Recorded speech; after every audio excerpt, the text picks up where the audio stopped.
top 15, top 10 antimicrobials that you preppers should stock up on and why. I've been doing a little bit of research on videos about antibiotics, antimicrobials, and what preppers should stock up on. And I'm reviewing the background of some of these preppers on these YouTube videos. None of them have a medical background at all. Not a single one of them that I've seen, there might be some out there, has ever prescribed any of these medications to anybody. Well, how can they recommend something that they don't really know?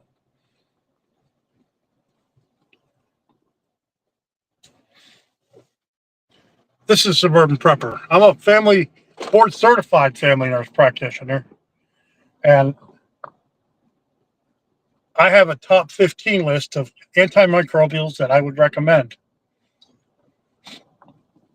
And then I break it on down to the bare minimum top 10 that I would recommend. And this is the video that I'm working on over the next couple of days. There's just so much misinformation about what people should stock up on as far as antibiotics. And to bring a point, you hear me use the word antimicrobial and not just the word antibiotic, because they're different. Antimicrobials include antibiotics. They include antifungals, antiparasitics, antivirals.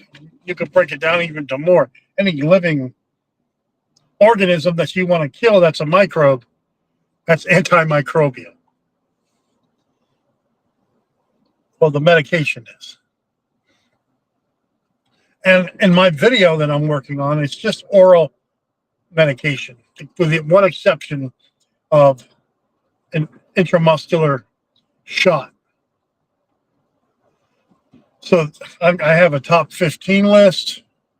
Then I break it on down to a top 10. I thought about having a top 5 list, but there's a lot of medical problems and conditions that would be missed that wouldn't be able to be covered with that top 5.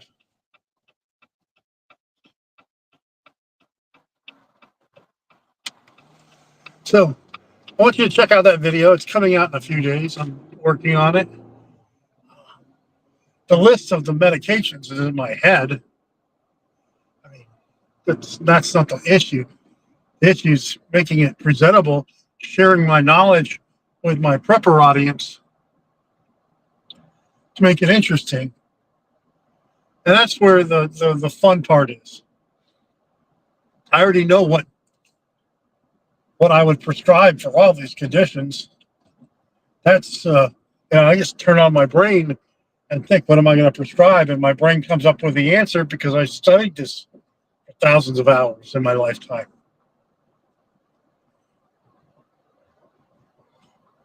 How to present it to you on YouTube is the art form of it, and that's the fun part. That's the fun part. Should I do a faceless video? Should I do a sit-down medical video like I do on my live streams?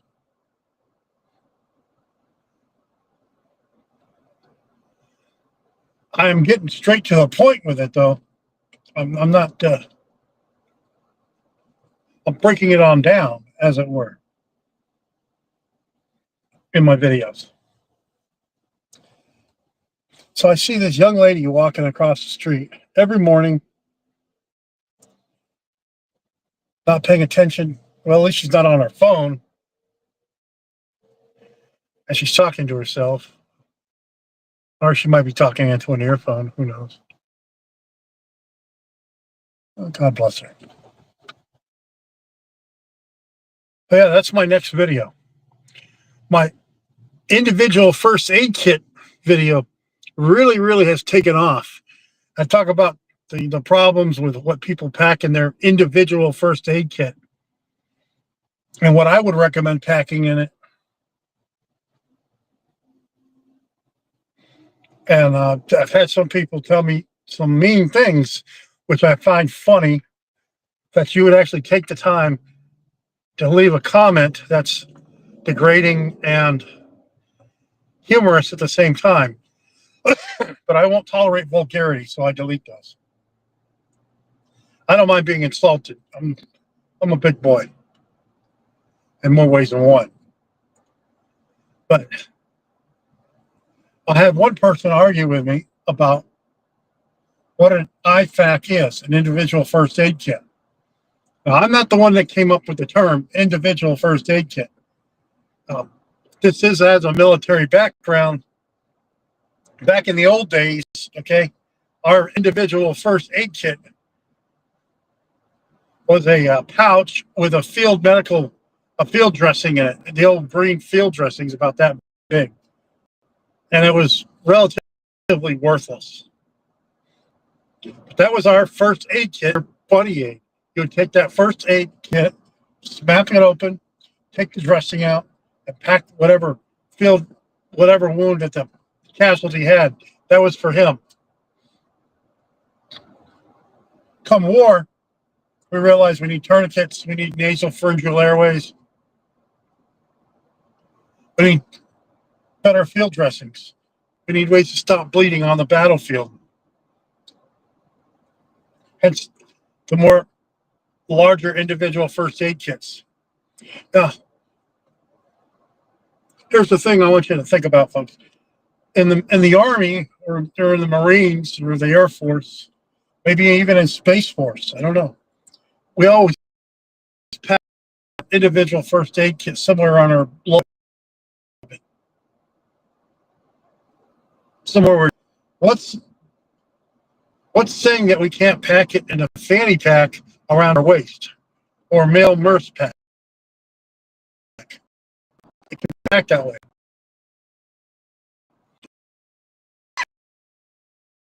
So that's just my opinion.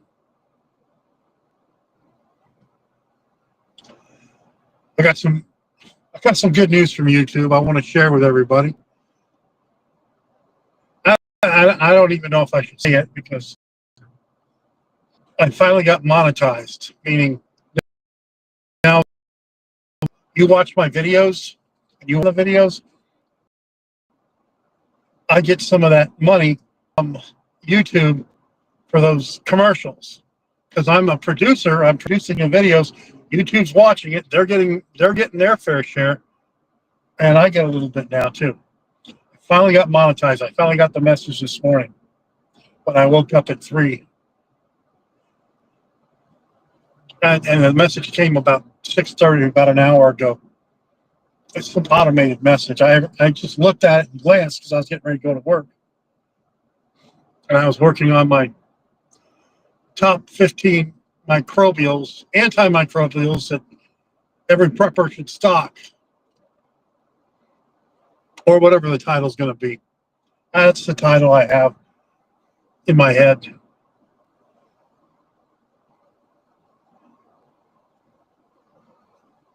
So, what are your thoughts? Or has this topic been talked to death about top antimicrobials preppers should stock up on? I think it needs to be talked about because medications change, plans of care change, and there's always new preppers that are becoming preppers, and they seek this information too. Now, what I'm not doing in this video is I'm not going over dosing, and I'm going over indications a little bit, but I'm not deep diving into each antibiotic, antimicrobial, or antifungal, or parasitic for that matter, the indications. I do like to mention, though, about renal function with some antibiotics, how if someone's got impaired renal function, you should really watch out for that. That's why prescribing antibiotics is not something that a non-medical prescriber should do. because you could damage someone's kidneys. I know someone that took some antibiotics, not for me, and now they're on diet. They were on dialysis, and then they had a kidney transplant. So this is not something you joke with. People think that, oh, I could just get these online somewhere or get them from fish antibiotics and take them, and God forbid, give them to somebody else, and you don't know what the hell you're doing. It's not a joke. Well, knowledge is power. So I like to remind people, yeah, these can damage your kidneys. These can damage your liver. Do not use these on children. That's important to me. And as I say that, most of my watchers are tuning out because they don't want to hear that, but it's true. So there we go.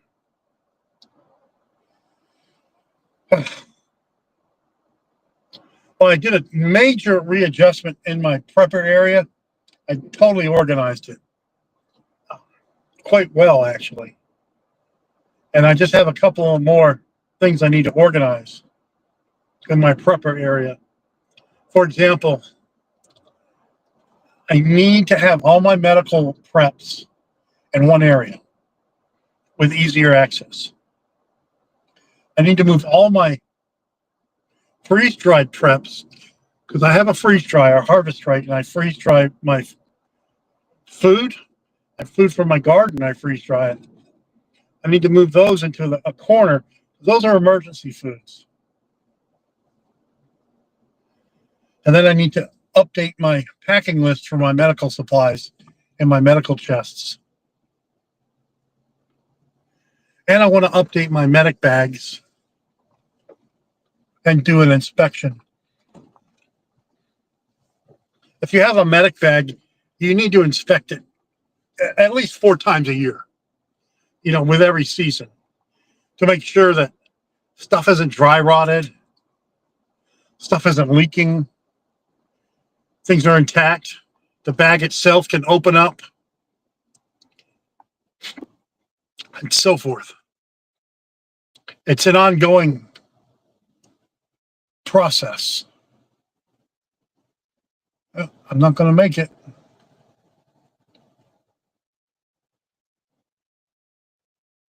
These people are foolish.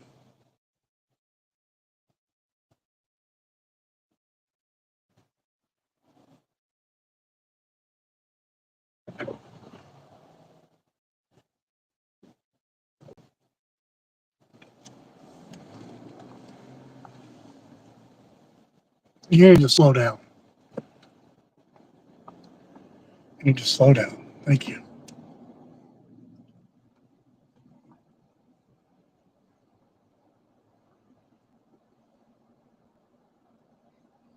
Train lady driving like a bitch.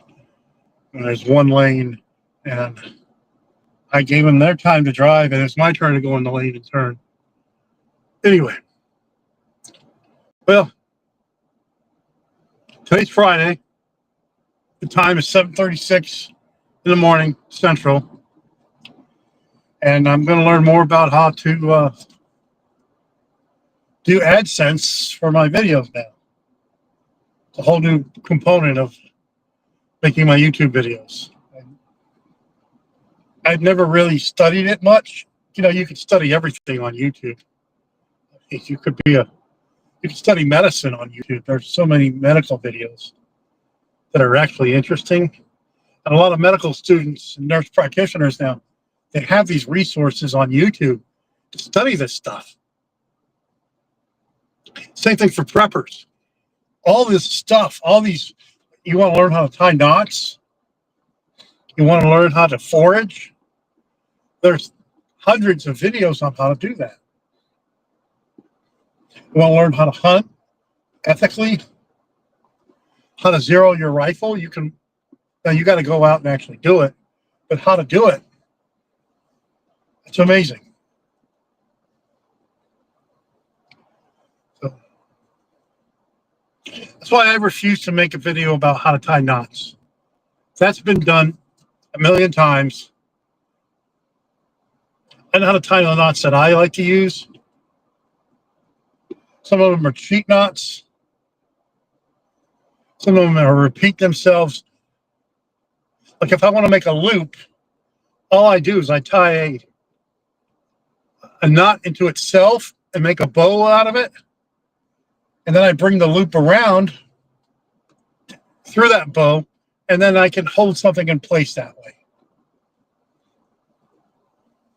And if I want to make it tight, I make two bows. And I circle around the other way to hold it even tighter. I'm sure that's called something, something, something. But that's a great way to tie something down, towards you and away from you or whatever, and it holds it more in place. If that makes any sense. Well, I think this is Suburban Prepper, and we're going to sign off. Have a good day.